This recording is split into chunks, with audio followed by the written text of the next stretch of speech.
J'aime le dessin. Il me touche, m'inspire, me fait voyager dans l'imaginaire. Parfois, un seul trait me fournit un repère qui me porte à passer plus de temps à contempler une œuvre, à m'y perdre, à m'y sentir bien. Je pensais savoir ce qu'est un dessin. J'ai dû refaire mes classes. Le dessin moderne et contemporain est beaucoup plus complexe que ce que je n'avais imaginé. J'ai découvert un dessin, œuvre d'art en soi, attrayant, diversifié, voire déjanté. Après de nombreuses lectures et recherches, plusieurs entretiens filmés avec des artistes qui ont une pratique en dessin, voici le résultat. Le dessin au-delà du réel.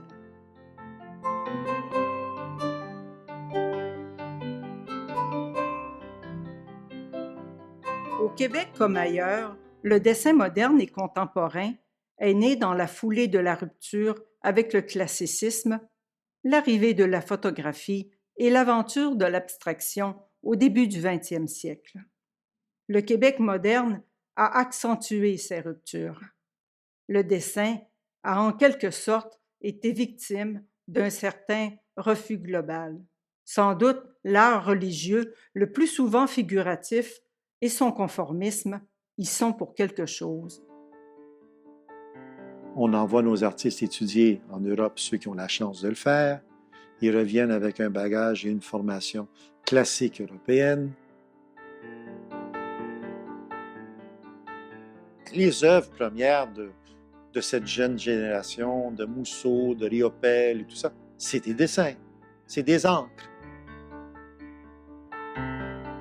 Oui, il y a un changement de cap qui se passe entre les automatismes de Montréal et les surréalistes ou les prismes de Québec, de Pellan, oui. Mais on dessine encore, il y a encore du dessin. La première génération plasticienne, là, il y a une rupture. Le nouveau dessin s'affirme comme œuvre d'art en soi, au grand plaisir des collectionneurs.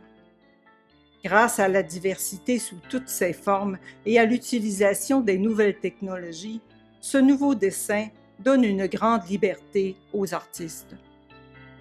Là où la main et le cerveau participaient à l'élaboration du dessin, c'est maintenant tout le corps qui s'engage. Chaque geste fait vivre le dessin. Seules les notions de traits, lignes et de contours semblent faire consensus. Et encore.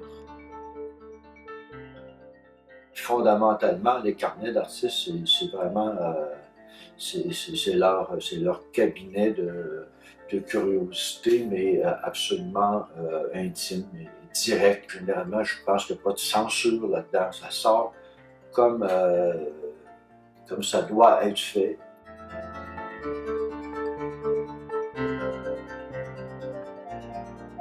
Suzette Patry est douée, très douée. L'amateur d'art ne peut qu'être envoûté par son petit atelier, tant les œuvres sont attrayantes et nombreuses. Inscrite dans le parcours des beaux-arts dès l'enfance, ensuite à l'École des beaux-arts pour adultes, Suzette fera carrière comme illustratrice à l'Université Laval. Aujourd'hui, revenue à la production artistique personnelle, l'artiste s'est laissé tenter par l'abstraction, même si, dit-elle, ici son habileté en dessin lui apparaît comme une contrainte. Habituée depuis longtemps de la tablette graphique, son propos est convaincant. L'ordinateur est un outil, c'est l'artiste qui est aux commandes. Suzette s'amuse avec le dessin. Profitant d'une technique archi-maîtrisée, elle peut se laisser aller à mille fantaisies.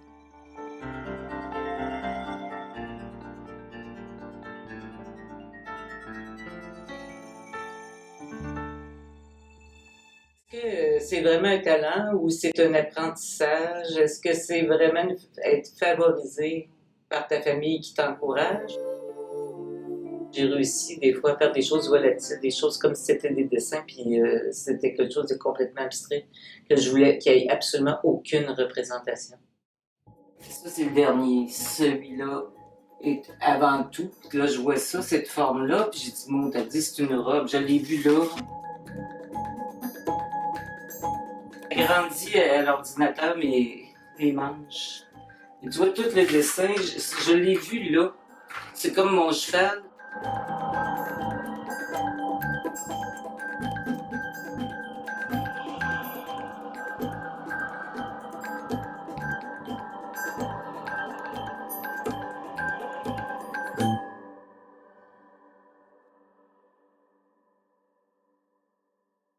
L'ordinateur ne te donnera jamais le talent, ni l'habileté. Il peut t'aider sur des affaires, mais c'est toi qui décides, c'est toi l'artiste, c'est toi qui décides. Moi, je viens d'essayer Sketchbook. Là. Il y a une interaction avec le papier, tu peux dessiner, puis c'est effectivement le cerveau qui décide. Pour cet artiste comme pour bien d'autres, revenir au dessin lui redonne la quiétude de ses premiers dessins d'enfant.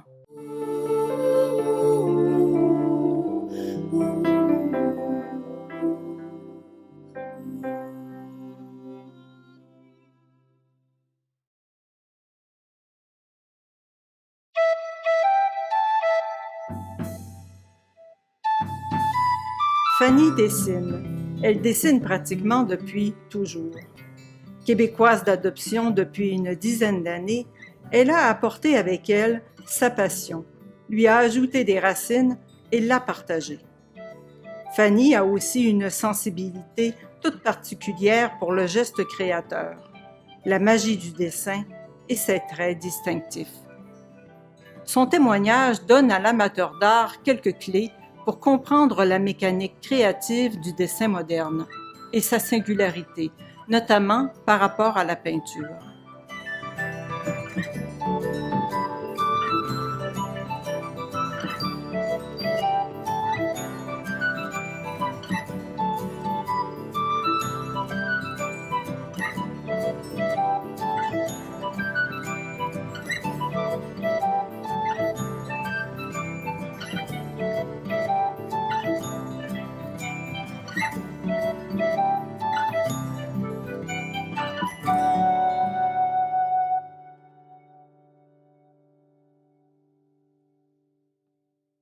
Je réfléchis en images. Réfléchir en mots, ça s'embrouille. C'est comme des pieds qui se prennent l'un dans l'autre, puis qui me font tomber, alors que réfléchir en images, ça me permet d'avancer, ça me permet vraiment de visualiser. Je trace, et hop, ah tiens, à cet endroit, j'ai envie de... Et là, ça va être tout petit, ça va être... Pourquoi? Parce qu'il y a peut-être une pensée qui a traversé à ce moment-là et quelque chose qui... Et hop, c'est reparti. Mais dès qu'on est en grand format, c'est tout le corps qui s'engage. Donc là, il se passe encore autre chose en termes de mouvement, en termes de gestes, dans des gestes à la fois rapides mais parfois très lents. Je travaille sans musique. Vraiment, je rentre dans un état et progressivement, l'accumulation de ces lignes font apparaître quelque chose.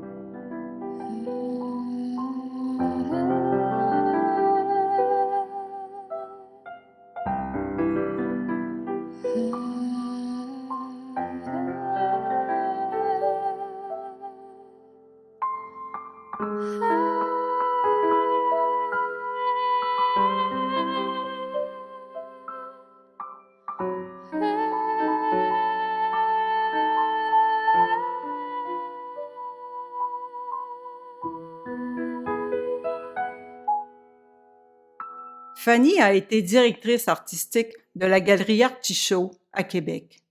Elle nous introduit ici au travail de deux artistes engagés dans le dessin. Par exemple, quand on regarde les œuvres de Benoît Genet-Rouillé, qui est à mi-chemin entre le dessin et la peinture, on se rend compte à quel point le dessin est un ancrage. Il part de manière assez aléatoire, et puis d'un seul coup, on sent que l'idée est en train d'émerger. Et le dessin nous permet de voir ça. Pourquoi? Parce que la moindre trace, la moindre erreur, le moindre petit accroc de la main est vu. C'est flagrant aussi dans les dessins de Micheline Fournier, même un trait très travaillé, très dense et visible. Et ça, c'est pour moi la différence majeure entre le dessin et la peinture.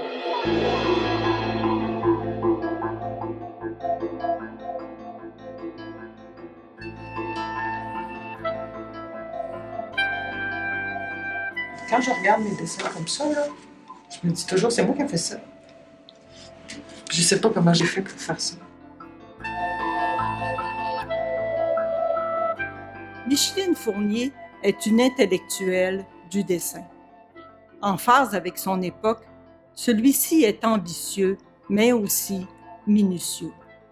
Son travail révèle l'ampleur de sa créativité. Ça me met dans un état zen, de bien-être. C'est de l'endorphine, carrément.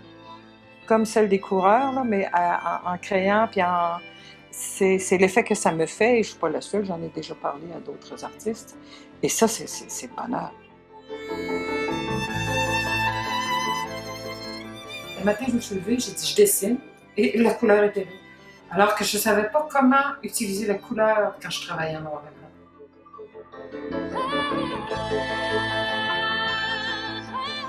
Les livrets d'artistes. Ça, j'adore ça. Je travaille en petit. Et c'est... J'ai pas terminé, j'ai pas fini d'en faire. Mais j'étais partie sur une série de Jérôme Bosch, Les bestiaires Bosch de poche. J'en ai fait 4 en tout et ça a été un plaisir.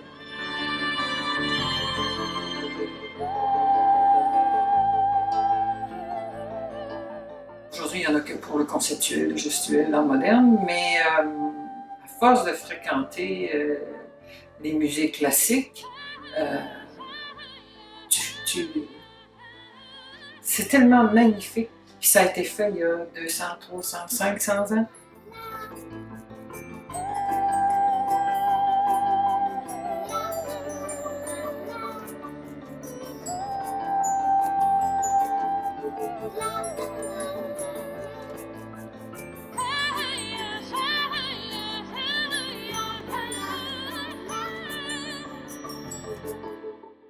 Julie Bellavance, tout juste diplômée, est bien déterminée à réussir.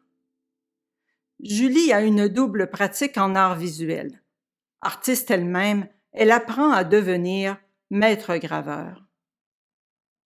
Julie maîtrise les qualités structurantes du dessin, mais aussi les subtilités de l'impression en lithographie. Et si l'amateur d'art hésite parfois à s'offrir une œuvre multiple, elle lui donne ici quelques repères pour en apprécier la qualité. J'ai bien compris que l'estampe et la lithographie offrent de belles occasions et qu'il vaut mieux parfois se procurer un dessin produit en nombre restreint, mais dont le concept est original, plutôt qu'une œuvre unique dont le sujet est surexploité. Comment je travaille mes images, comment je les mets dans l'espace, comment je travaille la couleur, comment je travaille le rapport du dessin au papier, toutes ces choses-là, il n'y avait personne qui m'en parlait. Mais quand je suis arrivée à la maîtrise, on dirait qu'on m'a reconnu un certain sérieux dans mon travail. Fait que là, d'un coup, on s'est mis à s'y intéresser. Puis là, ça a été plus intéressant puis plus nourrissant. Ça va me prendre plusieurs semaines, voire quelques mois à réaliser un dessin. Parce que c'est long, mais aussi parce que c'est échelonné dans la vie, là, dans travers la vie. Fait que ça demande une certaine rigueur et une certaine discipline dans le travail du dessin pour arriver à mener à terme un dessin aussi long, mais qui va garder le même rendu du début à la fin.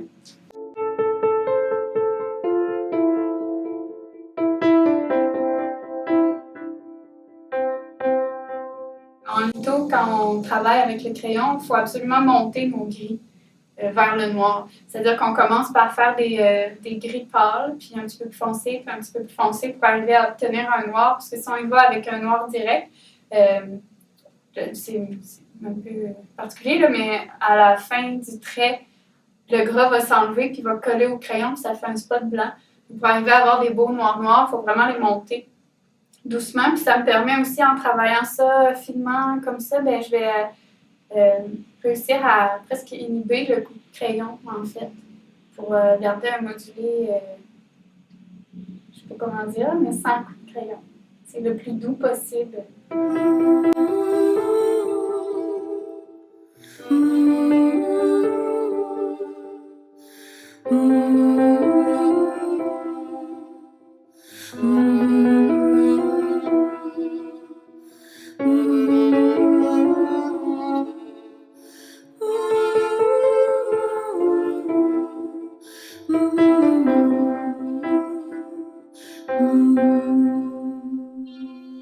Quand je choisis un objet, je vais vraiment le regarder longtemps pour arriver à trouver un point de vue qui permet une certaine ambiguïté, qui le dénature un peu.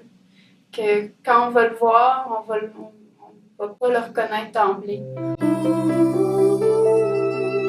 Il y a des toutes petites formes, des tout petits éléments naturels qui sont engloutis par des paysages. Parfois, je vais le retirer puis je vais le donner à voir pour ce qu'il est, pour sa forme, pour sa surface, pour ses qualités singulières. Ça me fait plaisir quand les gens ils prennent le temps de regarder ça, puis vu qu'ils sont un peu ambigus, puis que les gens souvent les regardent longtemps, ben, ils peuvent se mettre en contact avec ces formes naturelles-là, puis à un autre niveau, à leur rapport à la nature aussi, tu sais. Mais une fois que ça c'est dit, qu'est-ce que je peux partager d'autre, tu sais? Ça me regarde, puis après ça, ben, c'est ça. Moi, je travaille à partir de ça, mais de façon, tu sais, en art, en lithographie, de cette façon-là, tu sais, dans ce type de mise en espace-là. Puis mon sujet, ben, c'est l'art. Puis je suis pour la liberté dans la création. Que ça soit de n'importe quelle façon, tu sais. Choisissez votre façon, faites-les avec intégrité, puis avec intention, puis avec persévérance, puis passion, puis allez-y, tu sais. Puis moi, je vais faire de même.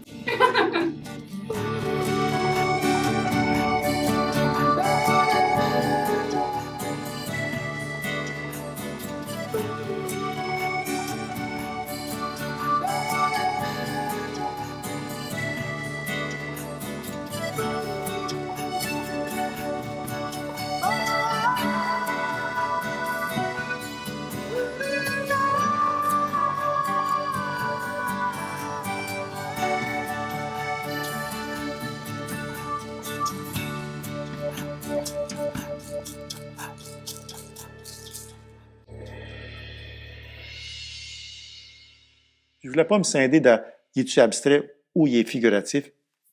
Ça ne m'intéresse pas.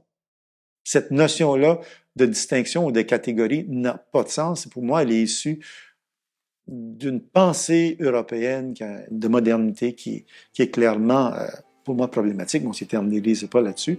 Je la rejette et je me permets autant de figuration que d'abstraction. Pour moi, ce qui est intéressant, c'est qu'est-ce que l'œuvre dit et comment elle le dit, et comment elle se positionne dans ce qu'elle veut dire.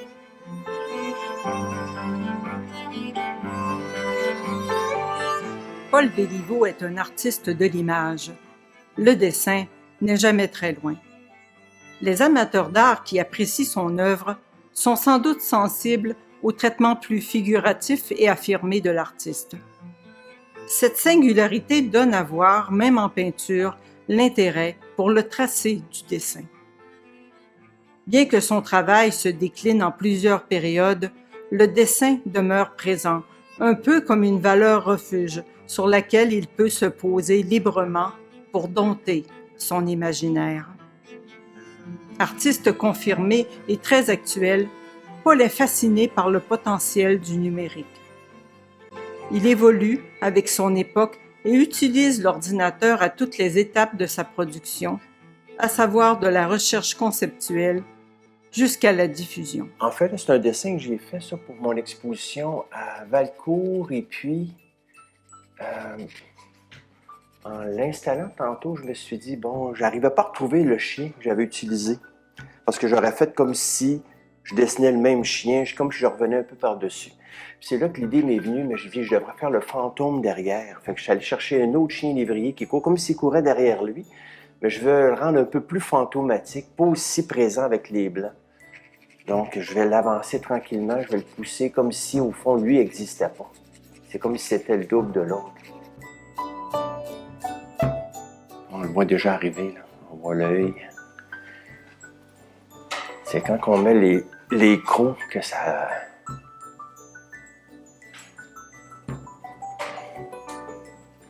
Ce qui est fascinant avec le dessin, c'est assez instantané. Quand on maîtrise bien le médium, selon les procédés qu'on utilise, moi, j'ai toujours utilisé le projecteur ou la machine à diapo dans les années 80-90.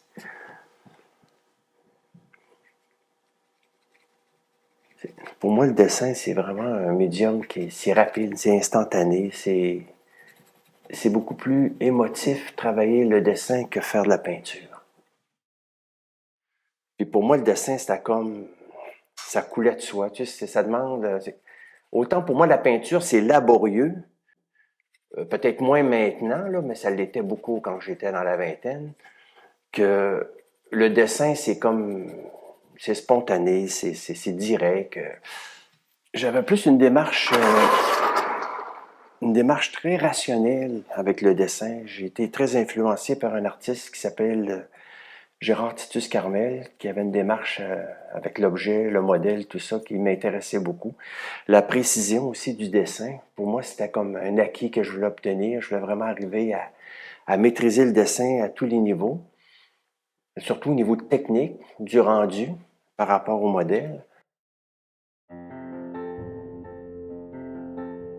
Il y avait comme un état d'urgence dans cette série-là qui fait que ça a eu un succès au départ un peu inattendu. Moi, je ne pensais pas que ça pognerait comme ça, mais ça a été vraiment un coup qui a lancé, je vous dirais, ma carrière avec les galeries à ce moment-là. Puis je m'associais beaucoup aux chiens lévriers. J'avais l'impression que ce que je vivais, j'étais un petit peu comme dans une course folle.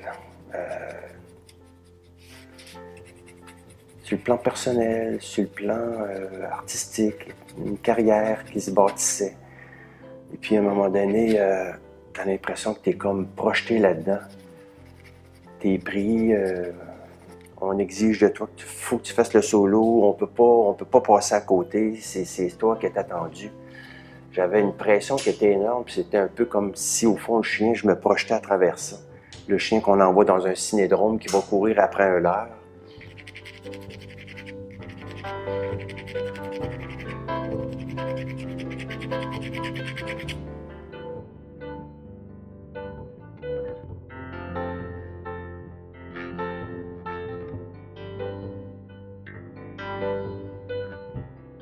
François Morelli a un parcours de 40 ans en arts visuels, notamment comme enseignant à l'Université Concordia. Il a développé une approche singulière qui invite l'étudiant à engager tout son corps dans la création d'une œuvre. On comprendra ici que la gestuelle autour du dessin s'en trouve complètement transformée. Le dessin dans la performance est un défi en soi. Morelli veut donner aux spectateurs le privilège d'observer de première main les attributs transformateurs du dessin.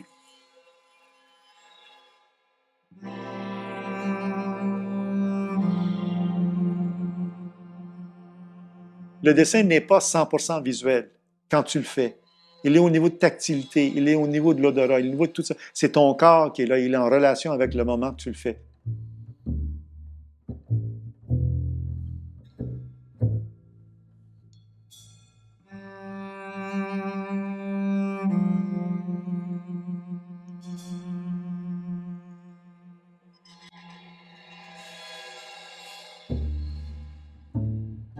L'exercice du dessin a beaucoup évolué. Aujourd'hui, il arrive que l'on fasse appel au dessin pour laisser une trace suite à une performance. C'est la très bonne idée que l'artiste André Dubois a eue en confiant à Micheline Fournier le mandat de redonner vie à un spectacle de théâtre contemporain.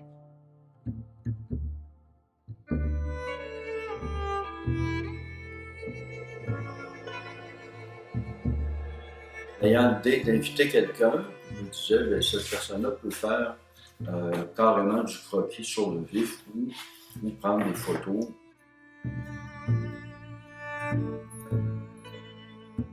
Et la personne se sent libre de réagir à son diapason, à elle. D'essayer de deviner ses intentions, mais dans le fond, avec ce que je ressentais, non avec ce que je savais.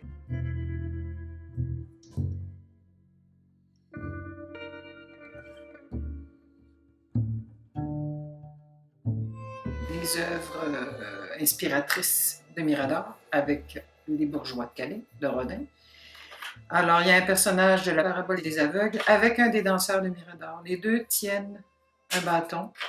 Le personnage de la parabole est aveugle, justement, et il se tient sur le danseur, il s'appuie sur lui. Alors, l'un devient le guide de l'autre.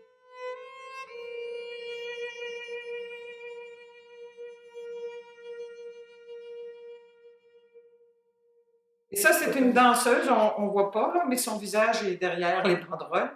Les banderoles, pour moi, ce sont des choses que André a créées sur le site en tant qu'élément de chorégraphie. Et moi, je les ai interprétées comme les biens, ce qu'on possède. Alors, quand on s'en va, quand on est obligé de partir, qu'est-ce qu'on amène?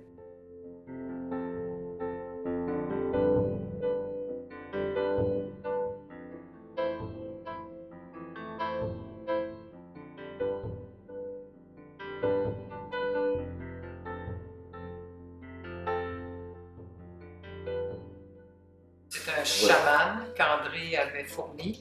Je lui ai fait des racines, parce que partout où on va, on traîne son passé, ses racines.